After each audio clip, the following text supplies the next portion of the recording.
Capítulo 4. Aplicación de la antropología. ¿El cambio es bueno? La idea de que la innovación es deseable es casi axiomática e incuestionable en la cultura estadounidense, especialmente en el campo de la publicidad.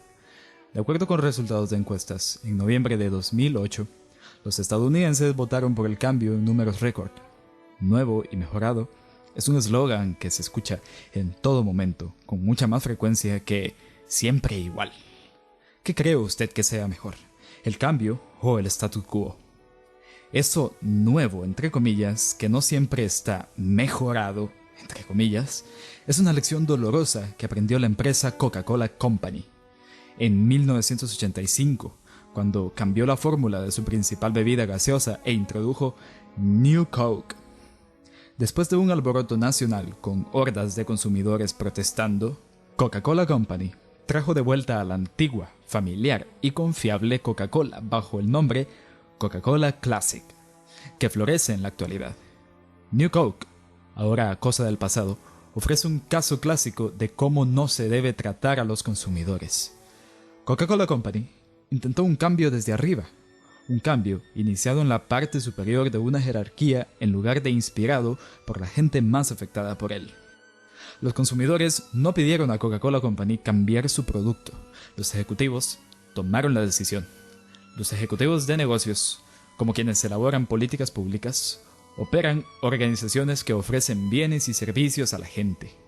El campo de investigación de mercado, que emplea un buen número de antropólogos, se basa en la necesidad de apreciar lo que los clientes reales y potenciales hacen, piensan y quieren. Los planificadores inteligentes estudian y escuchan a la gente para determinar la demanda local. En general, lo que funciona bien, si se supone que no es discriminatorio o ilegal, se debe mantener, alentar, ajustar y fortalecer. Si algo está mal, ¿cómo se puede corregir? ¿Qué cambios quieren las personas y cuáles personas lo desean? ¿Cómo se puede resolver el conflicto entre deseos y necesidades? La antropología aplicada ayuda a responder dichas preguntas cruciales para comprender si el cambio es necesario y cómo va a funcionar. La innovación triunfa cuando es culturalmente adecuada. Este axioma de la antropología aplicada puede guiar la expansión internacional de los programas dirigidos al cambio social y económico, así como a los negocios. Cada vez que una organización se expande a una nueva nación, debe prever una estrategia cultural adecuada y ajustada al nuevo escenario. En su expansión internacional, compañías tan diversas como McDonald's, Starbucks y Ford aprendieron que pueden hacer más dinero si se adecuan a los hábitos locales, en vez de tratar de americanizarlos. La antropología aplicada es el uso de la antropología para resolver problemas contemporáneos. Es una de las dos dimensiones de la antropología. La otra es la antropología teórica académica. La antropología aplicada o práctica usa datos, perspectivas, teorías y métodos antropológicos para identificar, valorar y resolver problemas contemporáneos que involucran el comportamiento humano y las fuerzas, condiciones y contextos sociales y culturales. Por ejemplo, los antropólogos médicos trabajan como intérpretes culturales en programas de salud pública, de modo que facilitan su ajuste a la cultura local. Muchos antropólogos aplicados trabajan para o con agencias de desarrollo internacional, como el Banco Mundial y la US Agency for International Development, USAID. En Estados Unidos, la gente especializada en el estudio de la basura, en inglés, garbologist, ayuda a la Environmental Protection Agency, la industria papelera y las asociaciones de empacado y comercio. La arqueología también se aplica en la administración del patrimonio cultural y en la preservación histórica. Los antropólogos físicos trabajan en salud pública, nutrición, asesoría genética, abuso de sustancias, epidemiología, envejecimiento y enfermedades mentales. Los antropólogos forenses trabajan con la policía, con médicos forenses, en los juzgados y organizaciones internacionales para identificar a víctimas de crímenes, accidentes, guerras y terrorismo. Los antropólogos lingüistas estudian las interacciones médico-paciente y muestran cómo las diferencias en el idioma influyen sobre el aprendizaje en el salón de clase. La meta de quienes se dedican a la antropología aplicada es encontrar formas humanas y efectivas para ayudar a las personas de la localidad. Una de las herramientas más valiosas de la antropología aplicada es el método etnográfico. Los etnógrafos estudian a las sociedades de manera directa, al vivir con personas ordinarias y aprender de ellas. Los etnógrafos son observadores participantes y toman parte en los eventos que estudian, con la finalidad de comprender el pensamiento y el comportamiento locales. Los antropólogos aplicados usan técnicas etnográficas tanto en escenarios extranjeros como nacionales. Otros participantes, expertos, en los programas de cambio social se limitan a platicar con funcionarios, leer reportes y copiar estadísticas. Sin embargo, probablemente la primera búsqueda del antropólogo aplicado sea alguna variante de "lléveme con la persona de la localidad". Se sabe que la gente debe tener un papel activo en los cambios que lo afectan y que la gente posee información de la que carece el experto. La teoría antropológica, el cuerpo de los hallazgos y las generalizaciones de los 4 subcampos también guían a la antropología aplicada. La perspectiva holística de la antropología, es decir, su interés en la biología, la sociedad, la cultura y el lenguaje, permite la evolución de muchos conflictos que afectan a la gente. La teoría auxilia a la práctica y esta, a su vez, alimenta a la teoría. Conforme se comparan la política y los programas de cambio social, aumenta la comprensión de causa y efecto. Se agregan nuevas generalizaciones acerca del cambio cultural a las descubiertas en las culturas tradicionales y ancestrales. Papel de la antropología aplicada. Primeras aplicaciones.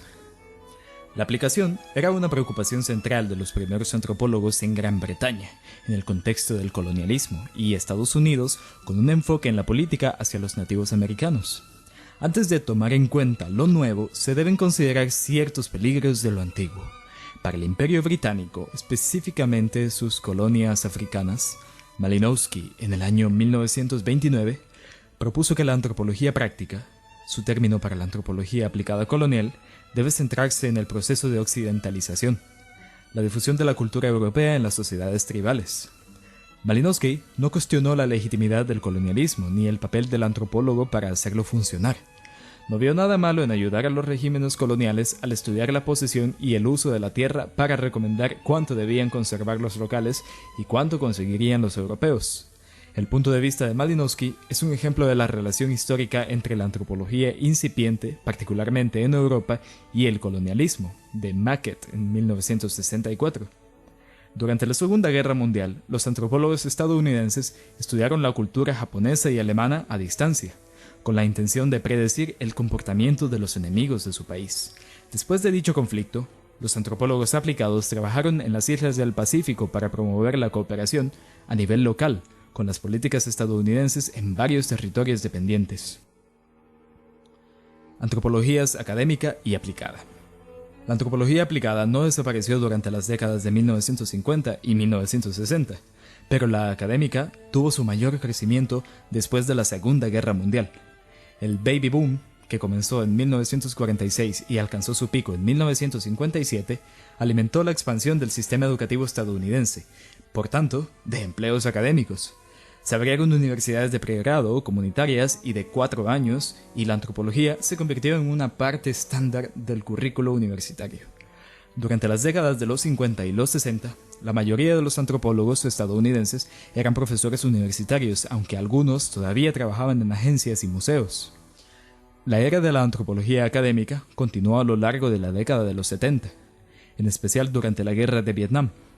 Los estudiantes de pregrado acudieron en masa a las clases de antropología para aprender acerca de otras culturas. Los alumnos estaban especialmente interesados en el sureste asiático, cuyas sociedades indígenas eran perturbadas por la guerra. Muchos antropólogos protestaron contra el aparente desinterés de las superpotencias por las vidas, los valores, las costumbres y los sistemas sociales no occidentales. Durante los años 70, y cada vez más desde entonces, los antropólogos, aunque la mayoría todavía trabajaba en la academia, encontraron empleos en organizaciones internacionales, gobiernos, negocios, hospitales y escuelas. Este cambio hacia la aplicación, aunque solo parcial, benefició a la profesión. Forzó a los antropólogos a considerar la amplitud del campo social y las implicaciones de sus investigaciones. Antropología aplicada hoy. En la actualidad, La mayoría de los antropólogos aplicados ven su trabajo como radicalmente alejado de la perspectiva colonialista. La antropología aplicada moderna, por lo general, se percibe como una profesión de ayuda, dedicada a auxiliar a los locales, pues los antropólogos denuncian la privación de derechos en los foros políticos internacionales. Sin embargo, los antropólogos aplicados también resuelven problemas para clientes que no son pobres ni desprovistos de poder, pues trabajan para negocios. Tratan de resolver el problema de aumentar las ganancias de su empleador o cliente. Sin embargo, en la investigación de mercado pueden surgir conflictos éticos dado que los antropólogos tratan de ayudar a las compañías a operar de manera más eficiente y rentable, al decidir cómo preservar restos e información significativa cuando los sitios históricos se ven amenazados por el desarrollo u obras públicas. A una firma de gestión de patrimonio cultural usualmente la contrata alguien que busca construir una carretera o una fábrica. En tales casos, el cliente puede tener un fuerte interés en un resultado en el que no aparezcan sitios que necesiten protección. Los antropólogos aplicados contemporáneos todavía enfrentan cuestiones éticas. ¿A quién debe lealtad al investigador? ¿Qué problemas se involucran al mantenerse firme con la verdad? ¿Qué ocurre cuando los antropólogos aplicados no formulan las políticas que deben llevar a cabo? ¿Cómo puede uno criticar los programas en los que participó? Las organizaciones profesionales de antropología abordan estas preguntas al establecer códigos y comités de ética.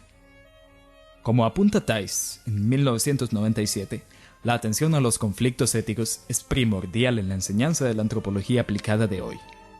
Al infundir el aprecio por la diversidad humana, todo el campo de la antropología combate el etnocentrismo, la tendencia a ver la cultura propia como superior y usar sus valores para juzgar el comportamiento y las creencias de las personas que crecieron en otras sociedades. Ese papel educativo y enriquecedor afecta el conocimiento, los valores y las actitudes de la gente expuesta a la antropología. El presente capítulo centra su atención de manera específica en la pregunta: ¿qué aportaciones particulares concretas puede hacer la antropología para identificar y resolver los problemas que provocan las corrientes contemporáneas de cambio económico, social, cultural, incluida la globalización?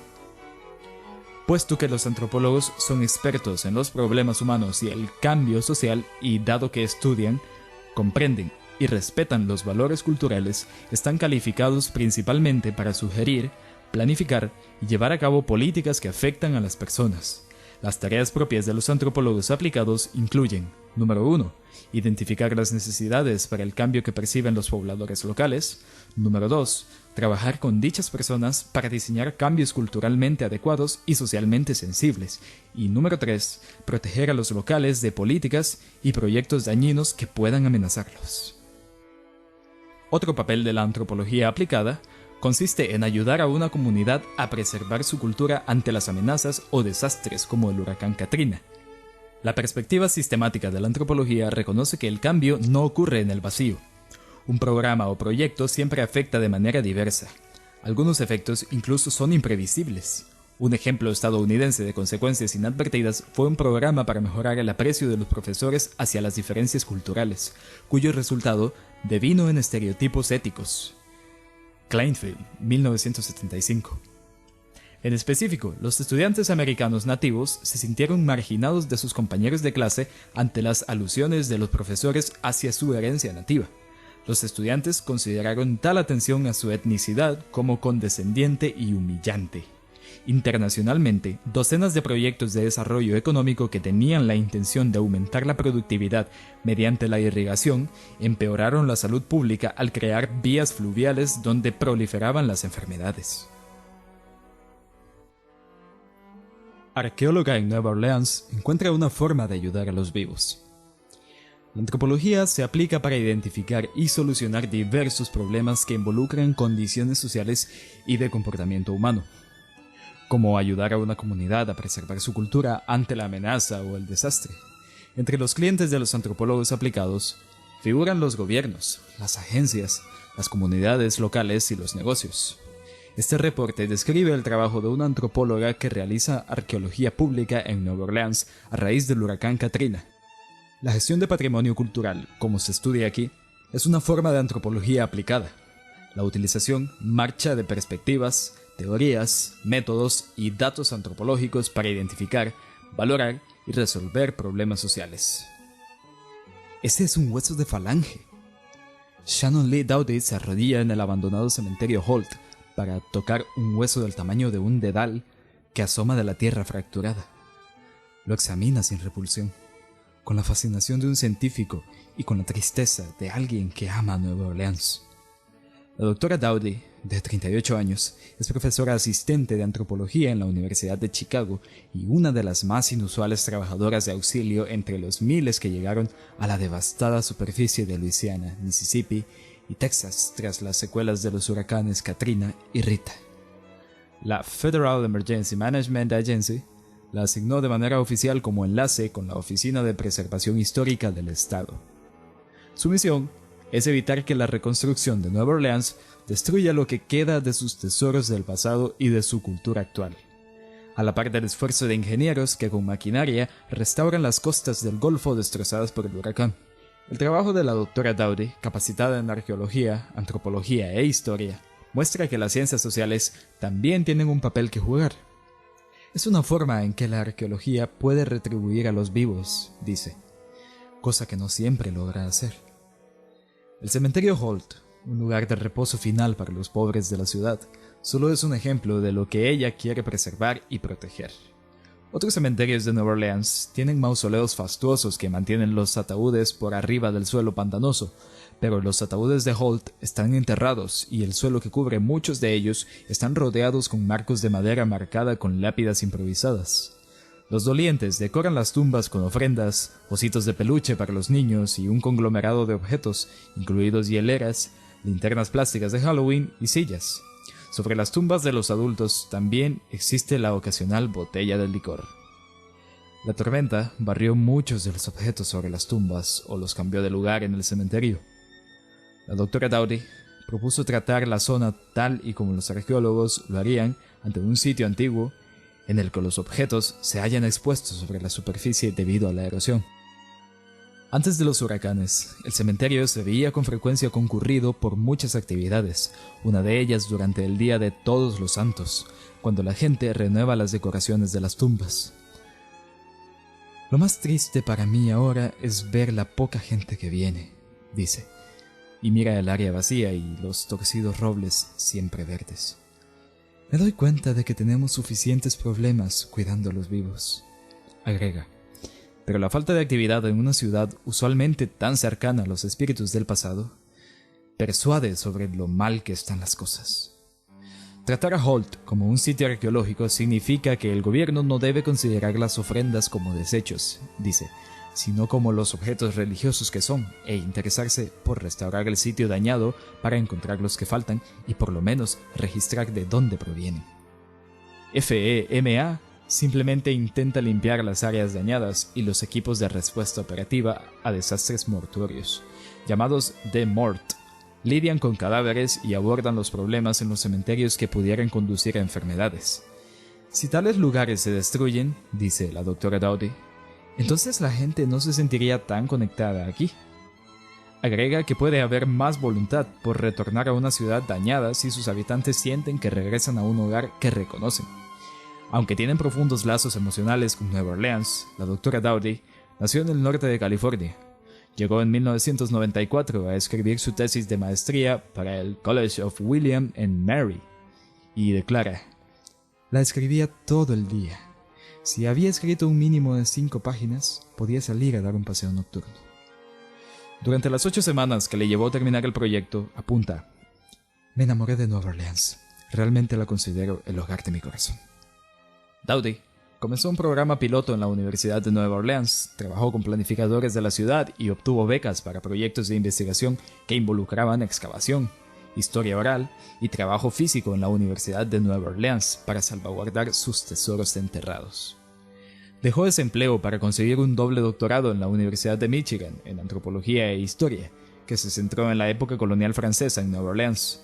Posteriormente, obtuvo una codiciada plaza como docente en la Universidad de Chicago.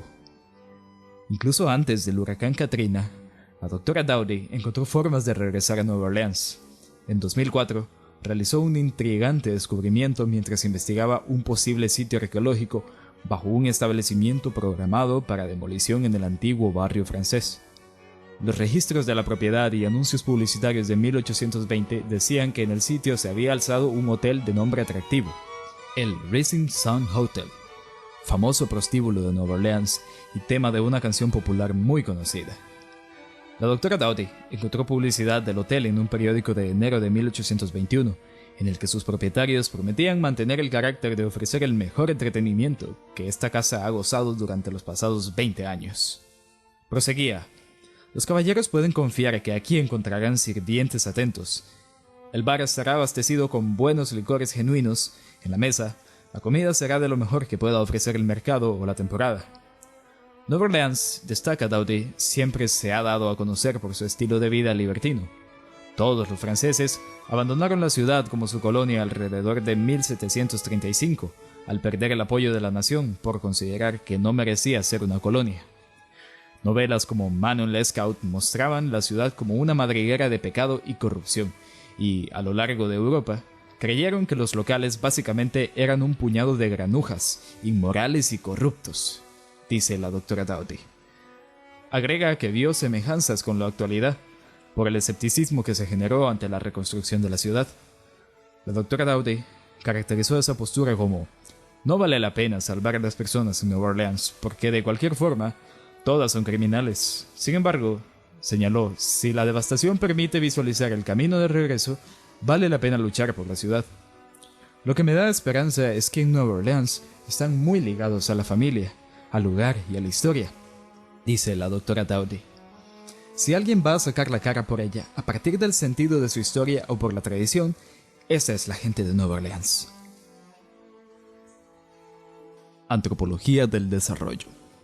La antropología del desarrollo es la rama de la antropología aplicada que centra su atención en el estudio de los conflictos sociales y la dimensión cultural del desarrollo económico.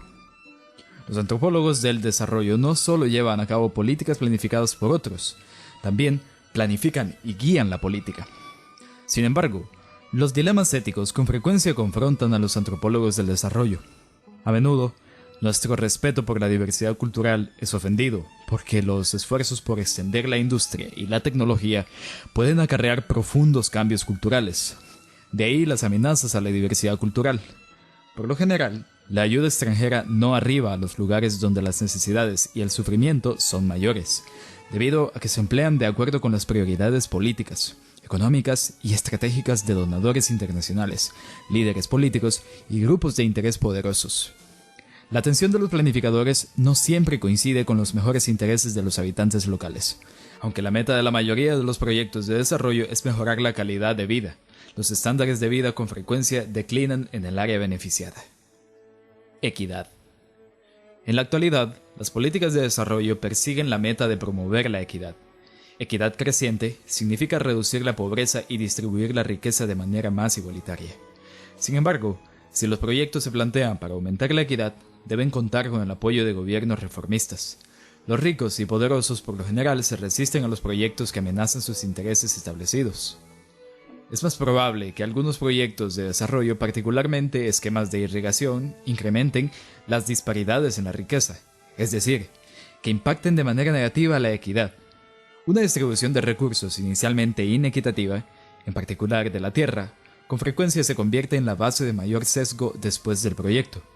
El impacto social de la nueva tecnología tiende a ser más severo y contribuye negativamente a la calidad de vida y a la equidad, cuando las entradas se canalizan a través del rico. Muchos proyectos pesqueros también han tenido resultados de equidad negativos. En Bahía, Brasil, los propietarios de los botes consiguieron préstamos para comprar motores. Para pagar los préstamos, los propietarios aumentaron el porcentaje de la pesca que reclamaron de su tripulación. Con los años, usaron sus crecientes beneficios para comprar botes cada vez más grandes y costosos. El resultado fue la estratificación, la creación de un grupo de gente adinerada dentro de una comunidad anteriormente igualitaria. Estos eventos entorpecieron la iniciativa individual e interfirieron en el desarrollo de la industria pesquera. Con nuevos botes y tan costosos, los jóvenes ambiciosos que alguna vez hubieran buscado carreras en la pesca, ahora ya no tienen forma de obtener sus propios botes. En vez de ello, buscan trabajo asalariado en tierra. Para evitar tales resultados, las agencias que garantizan crédito deben buscar jóvenes pescadores emprendedores en lugar de otorgar préstamos solo a los propietarios y a los negociantes establecidos. Estrategias para la innovación. Los antropólogos del desarrollo, preocupados por los conflictos sociales y la dimensión cultural del desarrollo económico, deben trabajar de manera conjunta con los locales para ayudarles a valorar e identificar sus deseos y necesidades para el cambio. Existen diversas demandas locales que requieren recursos para realizar proyectos de desarrollo. Sin embargo, con frecuencia se gastan recursos en lugares que no lo requieren y se abandonan otros en los que sí son necesarios. La antropología del desarrollo puede ayudar a ordenar las necesidades en los diferentes lugares y ajustar los proyectos. Un aspecto relevante a tomar en cuenta en los proyectos que se pretendan echar a andar es poner en primer lugar a la gente y consultarla para que esos proyectos respondan a los requerimientos que expresan. Después, los antropólogos del desarrollo pueden trabajar y garantizar formas socialmente compatibles para realizar un buen proyecto. En un estudio comparativo de 68 proyectos de desarrollo rural en diversos países, me encontré que los proyectos de desarrollo económico culturalmente compatibles tenían el doble de éxito financiero que los incompatibles. Este hallazgo muestra que usar la experiencia antropológica en la planificación para garantizar compatibilidad cultural justifica el costo. Para maximizar los beneficios sociales y económicos, los proyectos deben, número 1, ser culturalmente compatibles. Número 2, responder a necesidades localmente percibidas. Número 3, involucrar a hombres y mujeres en la planificación y realización de los cambios que los afectan. Número 4, utilizar las organizaciones tradicionales. Y número 5, ser flexibles. Sobre innovación. En un estudio comparativo que realicé, los proyectos compatibles y exitosos evitaron la falacia de la sobreinnovación, que es tratar de lograr demasiado cambio. Se esperaría que la gente se resistiese a los proyectos de desarrollo que requieran cambios mayores en sus vidas diarias. La gente usualmente quiere cambiar lo suficiente para conservar lo que tiene. Los motivos para modificar el comportamiento provienen de la cultura tradicional y de las pequeñas preocupaciones de la vida cotidiana. Los valores de los campesinos no son tan abstractos como aprender una mejor forma, progresar, aumentar el conocimiento técnico, mejorar la eficiencia o adoptar técnicas modernas. En vez de ello, sus objetivos están aterrizados y son específicos. La gente quiere aumentar la producción en un campo de arroz, acumular recursos para una ceremonia, que sus hijos vayan a la escuela o tener suficiente dinero para pagar los impuestos. Las metas y valores de los productores de subsistencia difieren de los de la gente que produce solo para ganar dinero, tal como ellos se distancian de los objetivos de los planificadores de desarrollo. Lo anterior reitera que durante la planificación deben considerarse diferentes sistemas de valores. En el estudio comparativo, fracasaron aquellos proyectos incompatibles económica y culturalmente. Por ejemplo, en el sur asiático, un proyecto promovió el cultivo de cebollas y pimienta, con la esperanza de que tal práctica encajara con el sistema preexistente en el uso intenso de mano de obra para cultivar arroz. La labranza de estos cultivos comerciales no era tradicional en el área y entró en conflicto con las prioridades de cultivo existentes y otros intereses de los granjeros. Además, los picos de demanda de mano de obra para la cosecha de pimienta y cebolla coincidían con los del arroz, al que los granjeros daban prioridad. A lo largo del mundo, los problemas de los proyectos surgen por la inadecuada atención y la consecuente falta de ajuste con la cultura local. Otro proyecto inocente e incompatible fue un esquema sobreinnovador en Etiopía. Su principal falacia consistió en tratar de convertir a los pastores nómadas en agricultores sedentarios. Ignoró los derechos de tierra tradicionales. Los forasteros granjeros comerciales conseguirían gran parte del territorio de los pastores. Se esperaba que los pastores se asentaran y comenzaran a sembrar. Ese proyecto benefició a los forasteros acaudalados y no a los habitantes locales. De manera ingenua, los planificadores esperaban que los pastores de libre movimiento abandonaran una forma de vida de generaciones para trabajar 3 veces más duro cultivando arroz y recogiendo algodón para el capataz. Subdiferenciación. La subdiferenciación es la tendencia falsa de ver a los países menos desarrollados con más semejanzas entre sí, ignorando la diversidad cultural. Las agencias de desarrollo con frecuencia ignoraban la diversidad cultural, por ejemplo, entre Brasil y Burundi, y adoptaban un enfoque uniforme entre conjuntos de personas, de suyo muy diferentes. Al pasar por alto la diversidad cultural, muchos proyectos también han tratado de imponer nociones de propiedad y unidades sociales incompatibles. Con mucha frecuencia, un diseño social erróneo supone 1. Unidades productivas, propiedad privada de un individuo o pareja, trabajadas por una familia nuclear. O 2. Cooperativas que al menos parcialmente se basan en modelos del ex bloque del Este y los países socialistas. Un ejemplo sobre modelos euroamericanos deficientes, como es el individuo y la familia nuclear, ocurrió en un proyecto de África Occidental diseñado para un área donde la familia extensa era la unidad social básica. El proyecto triunfó a pesar de los efectos del diseño social, pues los participantes usaron sus redes familiares extensas tradicionales para incorporar a otros pobladores.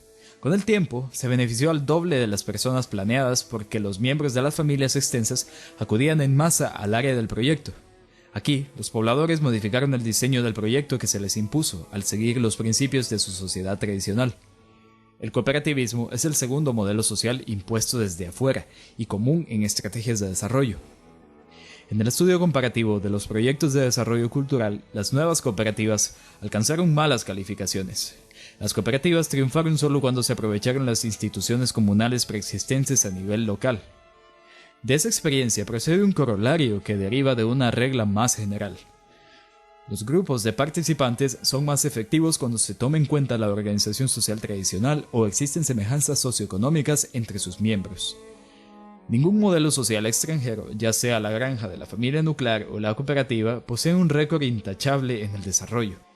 Es necesaria una alternativa: partir de los modelos sociales nativos para su propio desarrollo.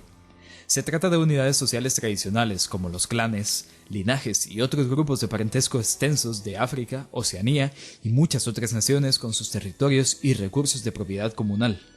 La estrategia más humana y productiva para el cambio es basar el diseño social en las formas sociales tradicionales en cada zona. Modelos indígenas. Muchos gobiernos no están genuina o realistamente comprometidos con el mejoramiento de las vidas de sus ciudadanos. La interferencia de las grandes potencias también evita que los gobiernos promulguen las reformas necesarias. No obstante, en algunas naciones, el gobierno actúa más como un agente del pueblo. Madagascar es un ejemplo de lo anterior. Los malgaches de Madagascar, antes del origen del Estado, se han organizado en grupos de descendencia, es decir, un grupo de parentesco cuya solidaridad social se determina por la creencia de que cuentan con ancestros comunes. Los Merina, creadores del mayor estado precolonial de Madagascar, integraron los grupos de descendencia en su estructura, convirtiendo a los miembros de grupos importantes en consejeros del rey, y por tanto, les otorgaron autoridad en el gobierno. El Estado Merina tomó provisiones para la gente que gobernó, recaudó impuestos y organizó la mano de obra para proyectos públicos de trabajo. Como recompensa, ofreció la redistribución de recursos a los campesinos que lo necesitaban. También les garantizó protección contra la guerra y las incursiones esclavistas y les permitió cultivar en paz sus campos de arroz. El gobierno mantuvo los sistemas de riego para esos cultivos. A los niños campesinos ambiciosos les dio la oportunidad de convertirse mediante trabajo duro y estudio en burócratas estatales. A lo largo de la historia del Estado Merina y su continuación en la moderna Madagascar, han existido relaciones entre el individuo, el grupo de descendencia y el Estado. Las comunidades malgaches locales donde la residencia se basa en la descendencia están más cohesionadas y homogéneas con respecto a las comunidades en Latinoamérica o en Norteamérica. Madagascar consiguió la independencia política de Francia en 1960, aunque todavía dependía económicamente de su metrópoli cuando realicé investigación ahí por primera vez entre 1966 y 1967. El nuevo gobierno mantenía una política de desarrollo económico dirigida al aumento de la capacidad de los malgaches para alimentarse ellos mismos. La política gubernamental enfatizaba el aumento en la producción de arroz, un cultivo de subsistencia en lugar de los cultivos comerciales. Más aún, las comunidades locales con sus patrones y solidaridad cooperativos tradicionales basados en el parentesco y la descendencia eran tratadas como socios en el proceso de desarrollo y no como obstáculos. En cierto sentido, el grupo de descendencia, clan o linaje, estaba adaptado de antemano para un desarrollo nacional equitativo. En Madagascar, los miembros de los grupos de descendencia locales de manera rutinaria comparten sus recursos para educar a sus miembros ambiciosos, Una vez educados, dichos hombres y mujeres obtienen posiciones económicamente seguras en la nación. Entonces, comparten las ventajas de sus nuevas posiciones con su parentela. Por ejemplo, dan pensión completa a sus primos rurales, que asisten a la escuela y los ayudan a encontrar empleos. Las administraciones malgaches, por lo general, parecen compartir un compromiso con el desarrollo económico democrático, quizá porque los funcionarios del gobierno son gente del campo o poseen fuertes lazos personales con él. En contraste, en los países latinoamericanos, las élites y las clases más bajas tienen diferentes orígenes y no hay fuertes lazos a través del parentesco, la descendencia o el matrimonio. Más aún, las sociedades con organización por grupos de descendencia contradicen la suposición que comparten científicos sociales y economistas, lo cual no evita que conforme las naciones se ligan más a la economía mundial, las formas indígenas de organización social se descomponen y transitan hacia la organización de las familias nucleares. Se vuelven impersonales y se alienan. Los grupos de descendencia que se basan en la comunidad tradicional y la solidaridad corporativa juegan roles importantes en el desarrollo económico. El desarrollo realista promueve el cambio, pero no la sobreinnovación. Muchos cambios son posibles si la meta es preservar los sistemas locales mientras se consigue hacerlos funcionar mejor. Los proyectos de desarrollo económico exitosos respetan, o al menos no atacan, los patrones culturales locales. El desarrollo efectivo aprovecha las prácticas culturales y las estructuras sociales indígenas. Antropología y educación. La atención a la cultura también es fundamental para la antropología y la educación. La antropología y la educación es el estudio de los educandos en el contexto de su familia, de sus pares y la enculturación, cuyas investigaciones toman en cuenta desde los salones de clase y se extienden hasta los hogares, vecindarios y comunidades. En los salones de clase, los antropólogos observan las interacciones entre profesores, alumnos, padres y visitantes. El clásico reporte de Jules Henry, del salón de clase de una escuela primaria estadounidense en 1955, muestra cómo los alumnos aprenden a conformarse y competir con sus pares. Los antropólogos ven a los niños como criaturas culturales completas cuya enculturación y actitudes hacia la educación pertenecen a un contexto que incluye familias y pares. Sociolingüistas y antropólogos culturales trabajan juntos en la investigación educativa. Por ejemplo, en un estudio de los alumnos puertorriqueños de séptimo grado en el medio oeste urbano, Hill Burnett, 1978, los antropólogos descubrieron percepciones falsas de los profesores. Estos, de manera errónea, suponían que los padres puertorriqueños valoraban menos la educación que los no hispanos. Sin embargo, entrevistas a profundidad revelaron que los padres puertorriqueños la apreciaban más. Los antropólogos también descubrieron que ciertas prácticas evitaban que los hispanos fueran educados de manera adecuada. Por ejemplo, el sindicato de maestros y la Junta de Educación acordaron impartir inglés como lengua extranjera. Sin embargo, no proporcionaron profesores bilingües para trabajar con los alumnos que hablaban español. La escuela asignaba a todos los alumnos, incluidos los no hispanos, con bajas calificaciones en lectura y problemas de comportamiento al curso de inglés como lengua extranjera. Este desastre educativo se debió a que compartían el salón de clase un profesor que no hablaba español, niños que apenas sabían inglés y un grupo de alumnos que hablaba inglés y mostraba problemas de lectura y comportamiento. Los hablantes de español se rezagaban no solo en lectura, sino en todas las materias. Se habrían mantenido en las otras materias si al menos un hablante de español les hubiera impartido ciencias naturales, estudios sociales y matemáticas hasta que estuvieran listos para aprender dichas materias en lengua inglesa.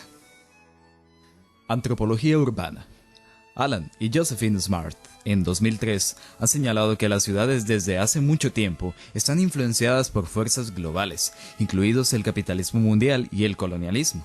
Sin embargo, los roles de las urbes en el sistema mundial cambiaron recientemente como resultado de la nueva compresión entre el espacio-tiempo, derivada de los modernos sistemas de transportación y comunicación.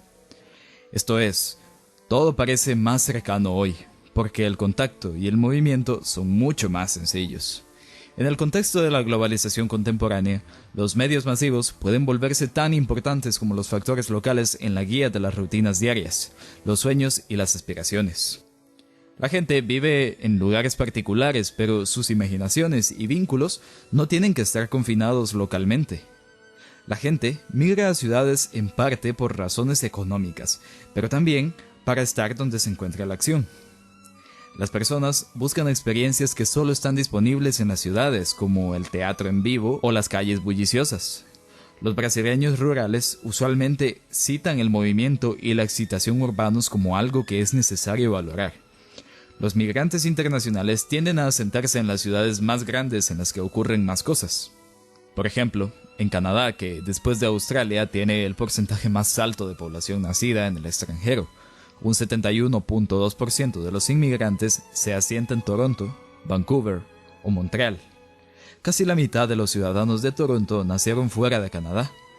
Desde la Revolución Industrial, el porcentaje de la población mundial que vive en las ciudades aumentó como nunca. Tan solo en 1800, alrededor del 3% de la gente radicaba en ciudades, en comparación con 13% en 1900, más de 40% en 1980 y aproximadamente 50% en la actualidad. Los países más desarrollados estaban 76% más urbanizados en 1999, en comparación con 39% de los menos desarrollados. No obstante, la tasa de crecimiento de urbanización es mucho más rápida en estos últimos. En 1900, el mundo solo tenía 16 ciudades con más de 1 millón de personas, pero en 2005 ya habían 314 millones.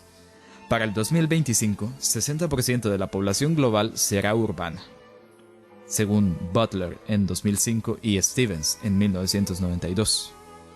Aproximadamente 1.000 millones de personas, un sexto de la población mundial, vive en barrios bajos urbanos, principalmente sin agua, insalubres, sin servicio público ni seguridad legal. De continuar las tendencias actuales, el aumento de la población urbana y la concentración de personas en los barrios bajos estarán acompañados por crecientes tasas de criminalidad, junto con la contaminación del agua, el aire y por ruido. Dichos problemas serán más severos en los países menos desarrollados. Conforme la industrialización y la urbanización se dispersan por todo el globo, los antropólogos estudian cada vez más dichos procesos y los problemas sociales que crean. La antropología urbana, que tiene dimensiones tanto teóricas, como la investigación básica, como aplicadas, es el estudio transcultural y etnográfico de la urbanización global y la vida en las ciudades. Estados Unidos y Canadá se han convertido en lugares populares para la investigación antropológica urbana, sobre todo en temas como inmigración, etnicidad, pobreza, clase y violencia urbana. Urbano frente a rural. Al conocer que una ciudad presenta un contexto social muy diferente al de una aldea tribal o de campesinos, uno de los primeros estudiosos de la urbanización, el antropólogo Robert Redfield, se centró en los contrastes entre las vidas rural y urbana. Él comparó las comunidades rurales, cuyas relaciones sociales se dan sobre una base cara a cara con las ciudades, donde lo impersonal caracteriza a muchos aspectos de la vida. Redfield en 1941 propuso que la urbanización se estudiara a lo largo de un continuo rural-urbano. Describió las diferencias en valores y relaciones sociales en 4 sitios que abarcaban tal continuo. En la península de Yucatán, en México, Redfield comparó una aislada comunidad indígena de habla maya, un poblado campesino rural, una pequeña ciudad provincial y una gran capital. Varios estudios en África y Asia estuvieron influenciados por la visión de Redfield de que las ciudades son centros a través de los cuales las innovaciones culturales se dispersan hacia las áreas rurales y tribales.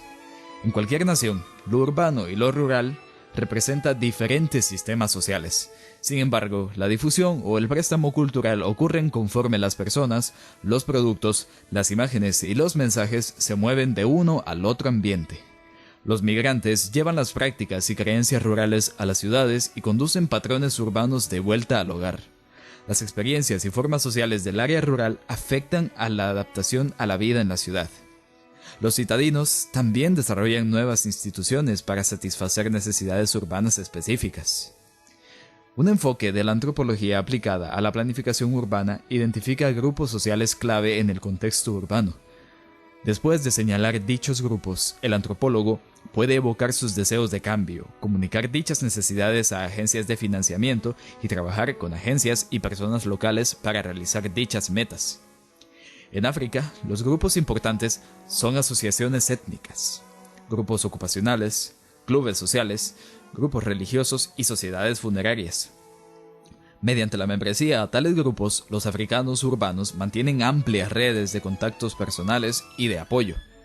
Esos grupos también tienen vínculos con sus parientes rurales, a quienes proporcionan apoyo financiero y alojamiento urbano. En ocasiones, tales grupos se ven a sí mismos como un gigantesco grupo de parentesco, un clan que incluye miembros urbanos y rurales. Los miembros pueden llamarse mutuamente hermano y hermana. Como en una familia extensa, los miembros ricos ayudan a sus parientes pobres. El comportamiento impropio de un miembro puede conducir a la expulsión, un destino infeliz para un migrante en una gran ciudad étnicamente heterogénea.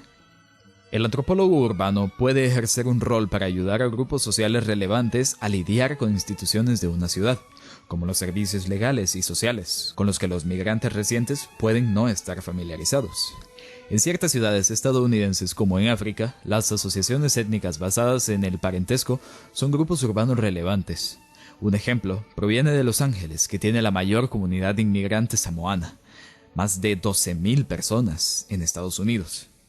Los samoanos en Los Ángeles aprovechan su sistema tradicional de Matai, que significa jefe. Ahora el sistema Matai se refiere al respeto por los ancianos, para lidiar con los problemas de las urbes modernas. Un ejemplo. En 1992, un oficial de policía anglosajón disparó y mató a 2 hermanos samoanos desarmados. Cuando un juez desechó los cargos contra el oficial, los líderes locales usaron el sistema Matai para calmar a los jóvenes enojados, quienes habían formado bandas como otros grupos étnicos en el área de Los Ángeles. Los líderes del clan y los ancianos organizaron una reunión comunitaria bastante nutrida, en la que urgieron a los miembros jóvenes a ser pacientes. Entonces, los samoanos usaron el sistema judicial estadounidense, presentaron una querella civil contra el oficial en cuestión y presionaron al Departamento de Justicia estadounidense para iniciar una denuncia de derechos civiles en la materia. No todos los conflictos que involucran bandas y cumplimiento de la ley terminan tan pacíficamente. James B. Hill, en 2003, examina la violencia de las bandas en el contexto de la adaptación inmigrante a gran escala a las ciudades estadounidenses. Plantea que la mayoría de las bandas, antes de la década de los 70, se ubicaban en enclaves étnicos blancos en ciudades del este y del medio oeste. En ese entonces, los incidentes con bandas por lo general eran peleas que involucraban puños, palos y navajas. En la actualidad, las bandas están compuestas con más frecuencia por grupos étnicos no blancos y las armas de fuego sustituyeron a las menos letales del pasado. Las bandas todavía están formadas principalmente por adolescentes varones que crecieron juntos, por lo general en un barrio de clase baja, donde se estima que alrededor de 10% de los hombres jóvenes se unen a bandas. Las mujeres pandilleras son mucho más raras, pues representan de 4 a 15% de los miembros de las bandas. Con las pandillas organizadas jerárquicamente por edad, los miembros más viejos presionan a los más jóvenes, por lo general de 14 a 18 años de edad, a realizar actos violentos contra sus rivales. Las poblaciones en las que radica la mayoría de los miembros de las bandas de hoy originalmente se asentaron en las áreas urbanas más pobres. En la costa este se trataba de vecindarios deteriorados donde ya estaba presente un estilo de vida criminal. Alrededor de Los Ángeles, los inmigrantes urbanos crearon asentamientos de tipo invasivo en espacios anteriormente vacíos. Los inmigrantes tienden a residir en barrios alejados de la gente de clase media, por tanto, limitan sus oportunidades de integración. Confinados de esa forma y enfrentando hacinamiento residencial, la gente pobre con frecuencia experimenta frustración que puede conducir a actos agresivos.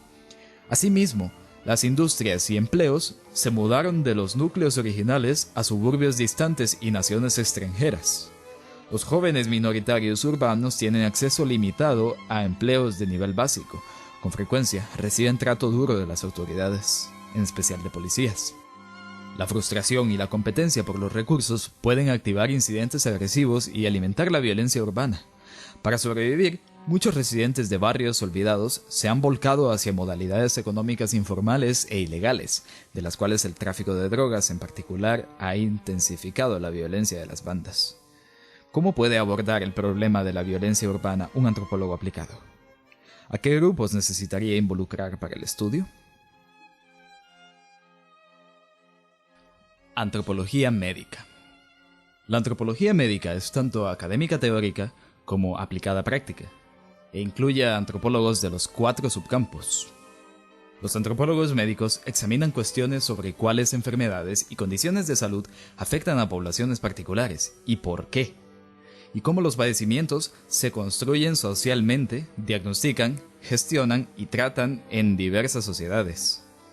La enfermedad se refiere a una amenaza a la salud científicamente identificada, causada genéticamente o por medio de una bacteria, virus, hongo, parásito u otro patógeno. El padecimiento es una condición de carencia de salud que percibe y siente un individuo. Las percepciones de buena y mala salud, igual que las amenazas y los problemas sanitarios, se construyen culturalmente.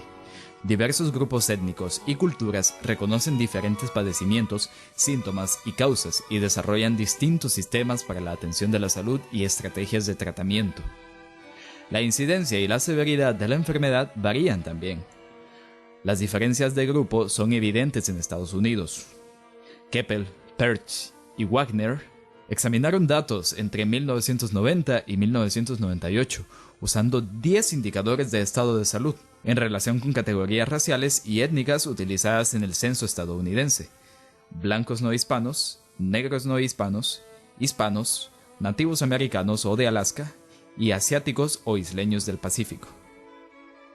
Las tasas de estadounidenses negros para 6 medidas, que son la mortalidad total, cardiopatía, cáncer de pulmón, cáncer de mama, apoplejía y homicidio, superaron los de otros grupos por un factor que varía de 2.5 a casi 10 puntos.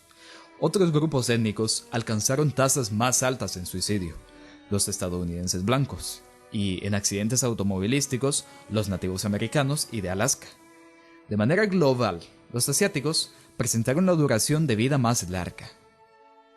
Hurtado y sus colegas en 2005 se percataron de la prevalencia de pobre salud y las tasas inusualmente elevadas de mortalidad temprana entre las poblaciones indígenas de Sudamérica.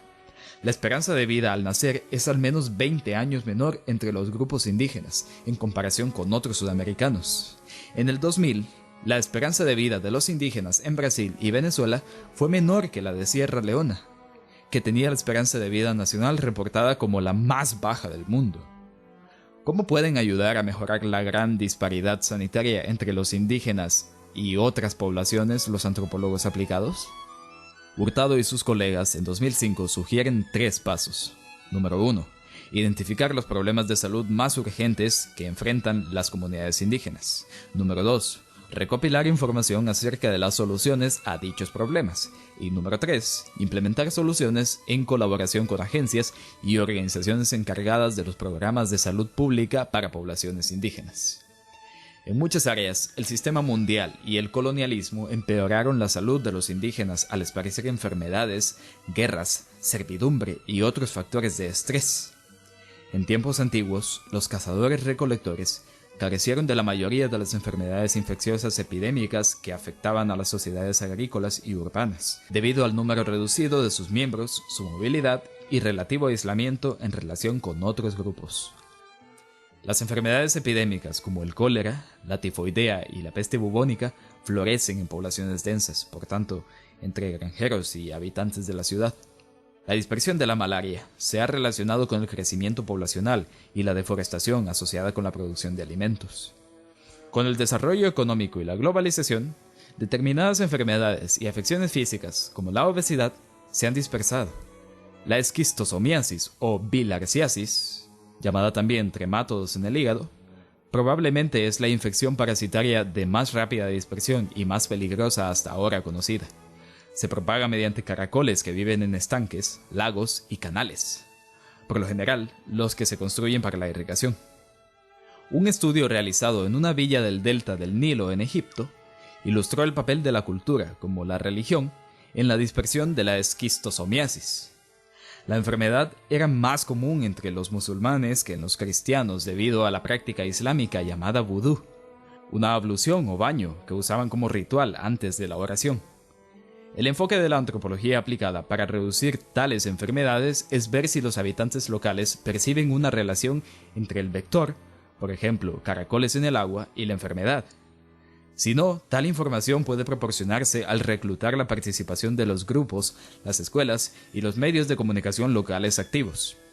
Las mayores tasas globales de infección por VIH y de funciones relacionadas con el SIDA figuran en África, especialmente en la región sur. Dado que mata a adultos productivos, el SIDA deja tras de sí niños y ancianos en dificultades para sustituir la fuerza laboral perdida. En África del Sur y del Este, el SIDA y otras enfermedades de transmisión sexual, como las ETS, se han dispersado a lo largo de las autopistas, mediante encuentros entre camioneros y prostitutas. Las ETS también se dispersan mediante la prostitución, conforme los hombres jóvenes de las áreas rurales buscan trabajo asalariado en ciudades, en campos de labranza o minas. Cuando los hombres regresan a sus villas natales, infectan a sus esposas. Las ciudades también son sitios privilegiados de transmisión de ETS en Europa, Asia y Norte y Sudamérica. Los factores culturales también afectan la dispersión del VIH, que es menos probable que se transmita cuando los hombres están circuncidados que cuando no lo están. Los tipos e incidencia de enfermedades varían entre las sociedades. Las culturas interpretan y tratan los padecimientos de manera diferente. Los criterios de salud y enfermedad son construcciones culturales que varían en el tiempo y el espacio, según Martin en 1992. Sin embargo, todas las sociedades poseen lo que George Foster y Barbara Anderson llaman teorías sistematizadas sobre la enfermedad para identificar, clasificar y explicar los padecimientos. De acuerdo con Foster y Anderson, en 1978, existen 3 teorías básicas acerca de las causas de los padecimientos. Estas son personalistas, naturalistas y emocionales. Las teorías personalistas de la enfermedad culpan a agentes como hechiceros, brujas, fantasmas o espíritus ancestrales. Las teorías naturalistas de la enfermedad explican los padecimientos en términos impersonales. Un ejemplo es la medicina occidental o biomedicina, cuya meta es vincular los padecimientos con agentes científicamente demostrados que no conllevan maldad personal hacia sus víctimas. Por tanto, la medicina occidental atribuye los padecimientos a organismos, por ejemplo, bacterias, virus, hongos o parásitos, accidentes, materiales tóxicos o genes. Otros sistemas naturalistas etnomédicos atribuyen la enfermedad al desequilibrio de los fluidos corporales. Muchas sociedades latinas clasifican la comida, la bebida y las condiciones ambientales como calientes o frías. La gente cree que su salud sufre cuando comen o beben sustancias calientes o frías juntas o bajo condiciones inadecuadas. Por ejemplo, uno no debe beber algo frío después de un baño caliente o comer piña, que es una fruta fría, cuando está menstruando, que es una condición caliente. Las teorías emocionales de la enfermedad suponen que las experiencias emocionales causan padecimientos. Por ejemplo, los latinoamericanos pueden desarrollar susto, un padecimiento causado por ansiedad o miedo. Sus síntomas son letargo, vaguedad, distracción, y son similares a los de la pérdida del alma, entre comillas, un diagnóstico de síntomas similar al que hacen los habitantes de Madagascar. El psicoanálisis moderno también se centra en el papel de las emociones para el bienestar físico y psicológico. Todas las sociedades tienen sistemas de atención a la salud, que consisten en creencias, costumbres, especialistas y técnicas dirigidas a salvaguardar la salud y prevenir, diagnosticar y curar los padecimientos. La teoría de las causas de la enfermedad de una sociedad es relevante para el tratamiento. Cuando los padecimientos tienen una causa personalista, los especialistas mágicos religiosos pueden ser buenos sanadores. Los sanadores usan varias técnicas, como esotéricas y prácticas, que constituyen su conocimiento especial. Un chamán puede curar la pérdida de alma al atraer al espíritu de vuelta al cuerpo. Los chamanes pueden facilitar los partos difíciles cuando piden a los espíritus que viajen por el canal de parto para guiar al bebé hacia la salida. Un chamán puede curar una tos al contrarrestar una maldición o remover una sustancia introducida por un hechicero. Si hay una profesión más antigua del mundo, además de la caza y la recolección, es la de sanador. Un sanador es quien diagnostica y trata los padecimientos, con frecuencia un chamán. El papel del sanador presenta algunas características universales. Por tanto, los sanadores surgen a través de un proceso de selección culturalmente definido, como la estimulación paterna, herencia, visiones o sueños, y entrenamiento, como un aprendiz de chamán o una escuela médica. Con el tiempo, los practicantes de mayor experiencia certifican al sanador y con ello adquieren una imagen profesional. Los pacientes creen en las habilidades del sanador, a quien consultan y retribuyen. No se debe perder de vista etnocéntricamente la diferencia entre medicina científica y medicina occidental per se.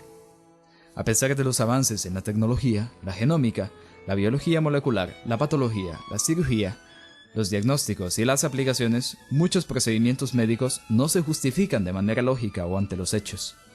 La prescripción excesiva de medicamentos, la cirugía innecesaria y la impersonalidad y desigualdad de la relación médico-paciente son características cuestionables de los sistemas médicos occidentales. Además, el uso excesivo de antibióticos, no solo para las personas, sino también en la alimentación de los animales, parece disparar una explosión de microorganismos resistentes que pueden plantear un riesgo a la salud pública global a largo plazo. Sin embargo, la biomedicina aventaja al tratamiento tribal en muchas formas, aunque medicinas como la quinina, la coca, el opio, la efedrina y la rauwolfia se descubrieron en sociedades no industriales. Miles de medicamentos efectivos están disponibles hoy para tratar infinidad de enfermedades. La salud preventiva mejoró durante el siglo XX. Los procedimientos quirúrgicos de hoy son mucho más seguros y efectivos que los de las sociedades tradicionales, pero la industrialización y la globalización engendran sus propios problemas de salud. Entre los factores modernos que producen estrés se encuentran alimentación inadecuada, contacto con maquinaria peligrosa, trabajo impersonal, aislamiento, pobreza, falta de vivienda, abuso de sustancias y contaminación auditiva del aire y agua. Los problemas de salud en las naciones industriales son provocados tanto por factores económicos, sociales, políticos y culturales, como por patógenos. Hoy día, en Estados Unidos, por ejemplo, la pobreza contribuye a generar padecimientos como artritis, cardiopatías, problemas de espalda y deterioros auditivos y visuales. La pobreza también es un factor en la dispersión diferencial de las enfermedades infecciosas. En la actualidad, en Estados Unidos y en otros países desarrollados, la buena salud se ha convertido en imperativo ético. Se espera que los individuos regulen su comportamiento y se amolden para ajustarse al nuevo conocimiento médico. Quienes lo hacen adquieren el estatus de ciudadanos sanitarios, personas con moderna comprensión del cuerpo, la salud y los padecimientos que practican la higiene y dependen de médicos y enfermeras cuando enferman. A las personas que actúan de modo diferente, por ejemplo, fumadores, comedores compulsivos o personas que evitan a los médicos, se les estigmatiza como insalubres y se les culpa de sus propios problemas de salud. Incluso adquirir una enfermedad epidémica como el cólera o vivir en un vecindario infectado puede interpretarse como un fracaso moral. Se supone que la gente que está adecuadamente informada y actúa de manera racional puede evitar tales enfermedades y prevenirlas. Se espera que los individuos sigan los imperativos de la ciencia. Por ejemplo, hierva el agua, no fume. Pero las personas pueden convertirse en objetos de discriminación o se les evita simplemente por pertenecer a un grupo, por ejemplo homosexual, haitiano, fumador, veterano, y se les considera con mayor riesgo de adquirir una enfermedad particular. Los antropólogos médicos han servido como intérpretes culturales en programas de salud pública y deben poner atención a las teorías locales acerca de la naturaleza, las causas y tratamientos de los padecimientos. Las intervenciones de salud no pueden ser simplemente impuestas en las comunidades. Deben encajar en las culturas locales y ser aceptadas por los habitantes locales. Cuando se introduce la medicina occidental, la gente, por lo general, conserva muchos de sus métodos antiguos al mismo tiempo que acepta los nuevos. Los sanadores nativos pueden tratar ciertas afecciones, como posesiones de espíritus, mientras que los médicos pueden manejar otras. Si se consultan especialistas modernos y tradicionales y el paciente se cura, el sanador nativo puede recibir mucho o más reconocimiento que el médico. Un tratamiento más personal del padecimiento que simule la relación sanador-paciente, comunidad no occidental, probablemente podría beneficiar más a los sistemas occidentales. La medicina occidental tiende a trazar una rígida línea entre la causa biológica y la psicológica. Las teorías no occidentales, por lo general, carecen de distinción tan precisa y reconocen que la salud deteriorada posee causas físicas emocionales y sociales entremezcladas. La oposición mente-cuerpo es parte de la taxonomía popular occidental, no de la ciencia. Los antropólogos médicos examinan cada vez más el impacto de las nuevas técnicas científicas y médicas sobre las ideas acerca de la vida, la muerte y la identidad personal, lo que es y no es una persona. Durante décadas, los desacuerdos acerca de la identidad personal sobre cuándo comienza y termina la vida han sido parte de discusiones políticas y religiosas sobre la anticoncepción, el aborto, el suicidio asistido y la eutanasia o muerte digna. A esa discusión se le suman recientemente la investigación con células madre, los embriones congelados, la reproducción asistida, los perfiles genéticos, la clonación y los tratamientos médicos para prolongar la vida. Las ideas acerca de lo que significa ser humano y estar vivo o muerto comienzan a reformularse, temas que se llevaron al debate público, sobre todo en Estados Unidos, alrededor de la muerte de Terri Schiavo en 2005. Kaufman y Morgan en 2005 distinguen entre lo que llaman nacimientos y defunciones de baja tecnología, de aquellos de alta tecnología en el mundo actual. Una madre joven, desesperada y pobre muere de SIDA en África, mientras que a medio mundo de distancia, un niño estadounidense privilegiado nace como resultado de un procedimiento de fertilización in vitro, cuyo costo fue de $50,000. Los antropólogos médicos se preocupan cada vez más por las condiciones nuevas y contrastantes que permiten a los humanos entrar, vivir y salir de la vida, así como la manera en la que las fronteras de la vida y la muerte se cuestionan y negocian en el siglo XXI. Marketing culturalmente apropiado. La innovación triunfa cuando es culturalmente apropiada. Este axioma de la antropología aplicada podría guiar la difusión internacional no solo de los proyectos de desarrollo, sino también de los negocios como la comida rápida. Cada vez que McDonald's o Burger King se expanden en una nueva nación, deben diseñar una estrategia culturalmente apropiada para encajar en el nuevo escenario. McDonald's ha logrado el éxito internacional con más de un cuarto de sus ventas, fuera de Estados Unidos. Un lugar donde McDonald's se expandió con éxito es Brasil, donde más de 50 millones de personas de clase media, la mayoría habitantes de ciudades densamente pobladas, ofrecen un mercado concentrado para una cadena de comida rápida. Sin embargo, McDonald's le tomó cierto tiempo encontrar la estrategia de mercado correcta para Brasil. En 1980, cuando visité Brasil después de una ausencia de 7 años, noté por primera vez, como manifestación de la creciente participación brasileña en la economía mundial, la aparición de 2 restaurantes McDonald's en Río de Janeiro. No había mucha diferencia entre los McDonald's brasileños y los estadounidenses. Los restaurantes parecían iguales, los menús eran más o menos similares, así como el sabor de la carne. Recogí una bolsa de papel blanca con letras amarillas exactamente como las que en ese entonces se usaban en la comida para llevar en los McDonald's estadounidenses. Un dispositivo publicitario transmitía varios mensajes acerca de cómo los brasileños podrían poner a McDonald's en sus vidas. Sin embargo, parecía que la campaña publicitaria brasileña de McDonald's carecía de algunos puntos importantes acerca de cómo debía comercializarse la comida rápida en una cultura que valora los calmados y largos almuerzos.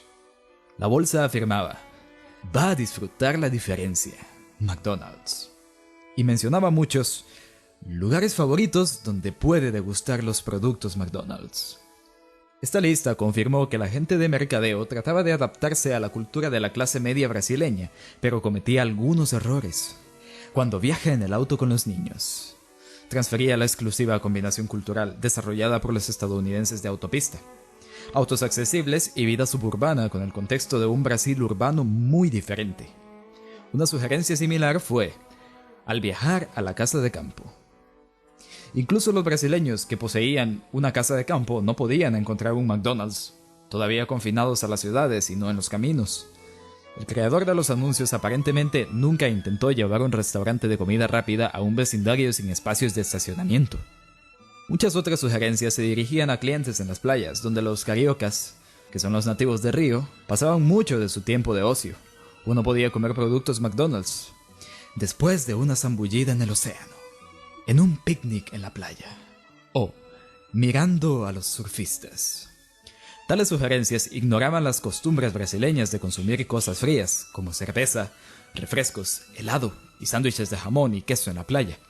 Los brasileños no consideran que una hamburguesa grasosa y caliente sea una comida de playa adecuada. Ven el mar como frío y las hamburguesas como calientes, y evitan las comidas calientes en la playa. También era dudosa en Brasil la sugerencia cultural de comer hamburguesas en McDonald's como almuerzo en la oficina. Los brasileños prefieren sus comidas principales a mediodía. Con frecuencia, comen a un ritmo tranquilo, con los compañeros de trabajo. Muchas firmas sirven comida completa a sus empleados. Otros trabajadores sacan ventaja de un almuerzo de 2 horas para ir a casa a comer con su cónyuge e hijos. Tampoco tenía sentido sugerir que los niños debían comer hamburguesas en el almuerzo, pues la mayoría de los niños asiste a la escuela durante sesiones de mediodía y almuerzan en casa.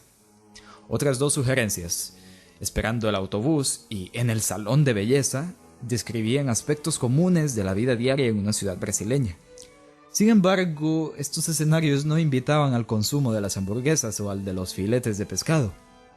Los hogares brasileños que pueden pagar los productos McDonald's tienen cocineros y servidumbre para hacer muchas de las cosas que se efectúan en los restaurantes de comida rápida en Estados Unidos.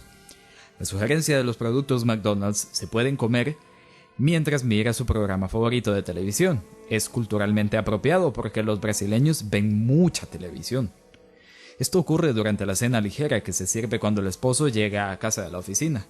Sin embargo, las clases consumidoras de Brasil pueden pedir al cocinero que prepare un bocadillo cuando el hambre golpea.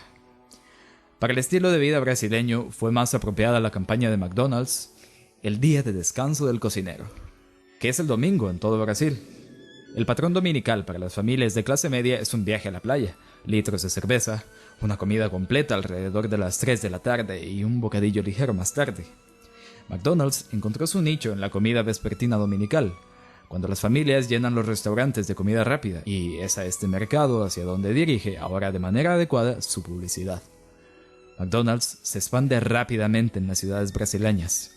Tanto en Brasil como en Estados Unidos, el apetito de los adolescentes alimenta la expansión de comida rápida conforme los expendios McDonald's aparecían en los barrios urbanos. Los adolescentes brasileños los usaban para comer bocadillos después de la escuela, mientras las familias tenían ahí sus comidas vespertinas. Como podía predecir un antropólogo, la industria de la comida rápida no revolucionó la comida brasileña y las costumbres alimenticias. El triunfo de McDonald's sucedió porque se adaptó a los patrones culturales brasileños preexistentes.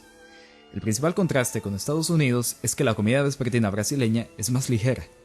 McDonald's ahora atiende a la comida vespertina más que al almuerzo.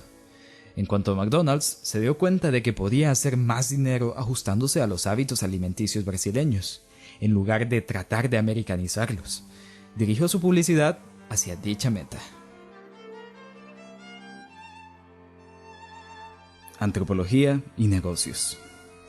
Carol Taylor, en 1987, discute la utilidad de un antropólogo en residencia en una gran organización compleja, ya sea un hospital o una empresa. Un etnógrafo de libre movimiento puede parecer un bicho raro perceptivo cuando la información y las decisiones usualmente se mueven a través de una jerarquía rígida.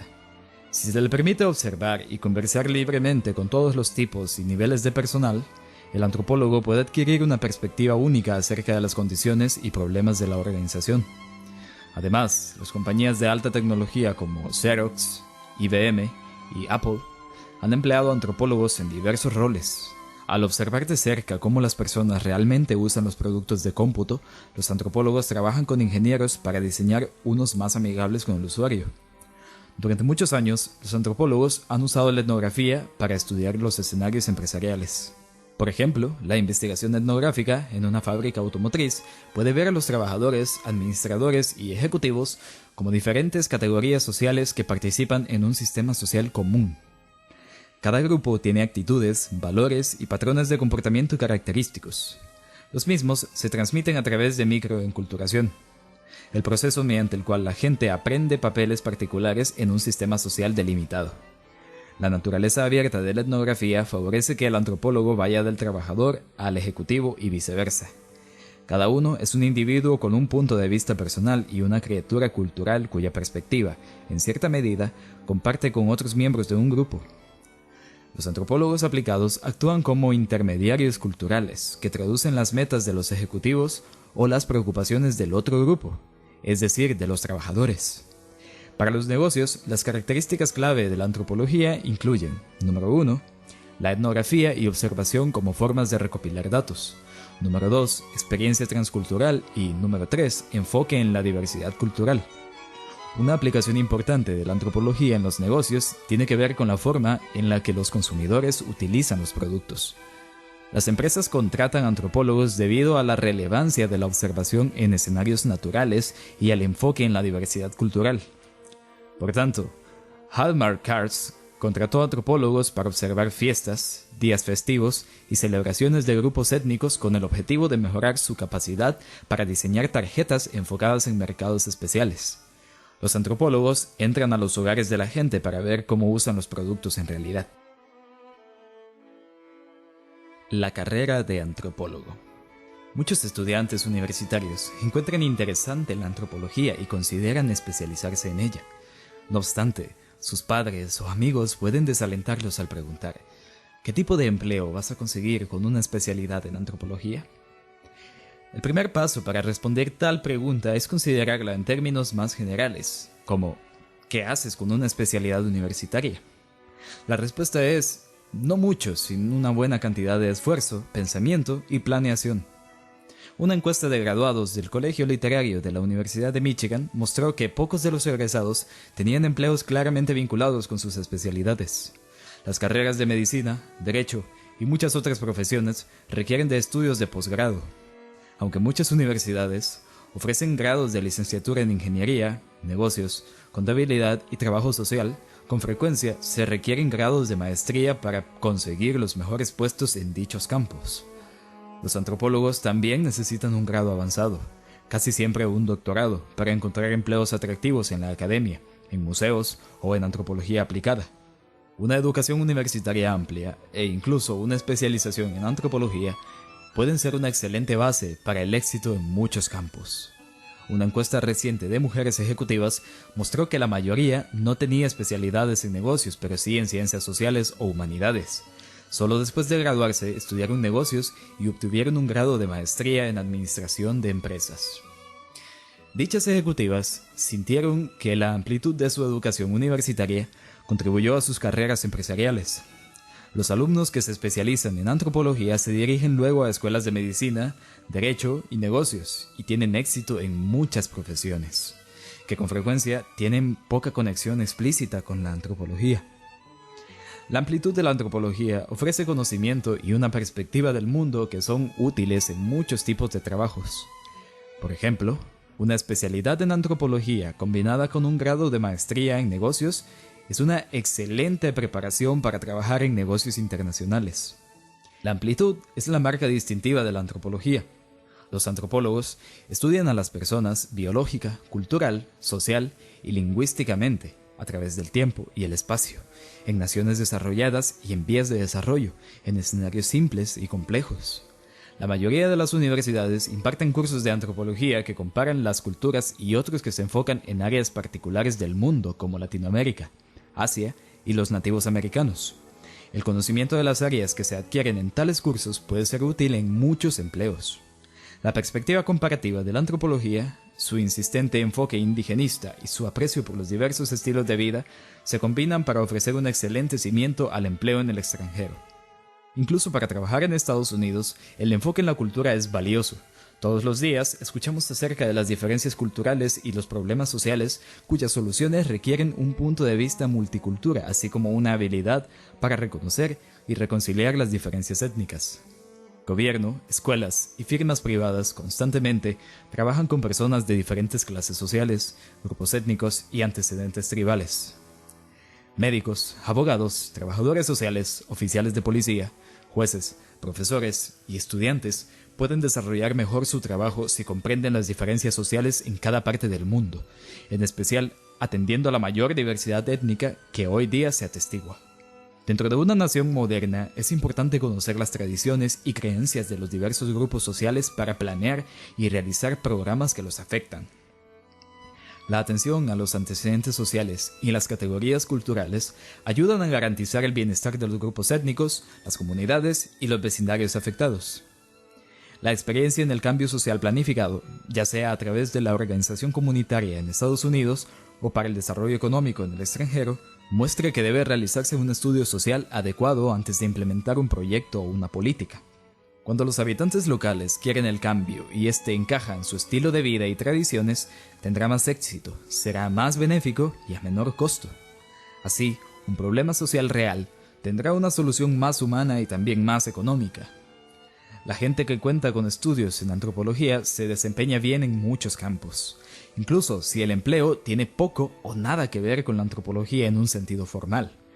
Un antecedente en antropología ofrece una orientación útil cuando se trabaja con los semejantes. Para la mayoría, esto significa todos los días de la vida.